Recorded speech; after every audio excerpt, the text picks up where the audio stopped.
Bir yere dostumuz qonaq çağırdı. Oturmuştum orada. İnanız qabağımda bir 4-5 xanım oturmuşdu. Yəni qabağımızdakı masada. Acayip bir şey. Acayip bir şey. Yandan görüntü acayip.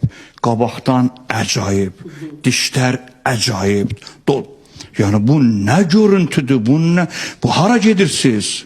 Hara gedirsiniz? Ay size kurban olum. Sonunuz ne olacak sizin? Bu ne demekti? Budur bax, bu xanım 30 ildir. Bax bir gördüyümüz kimidir. O güya Nigar İbrahimov elətdirə bilməz. Güya Nigar elətdirə bilməz. Biraz trende düştü də bu. Ağ dişlər, ağappaq dişlər. Bir də görürsünüz ki, şəkil qoyuram. Düzünü deyəcəm, mən tamaşaçıdan heç bir gizlin sözüm yoxdur. Və altda yazırlar ki, niyə dişlərinizi düzəltdirmirsiniz? Baxın, mənim ola bilər ki, dişim biraz əyri ola bilər, amma mənim təbii öz dişimdir.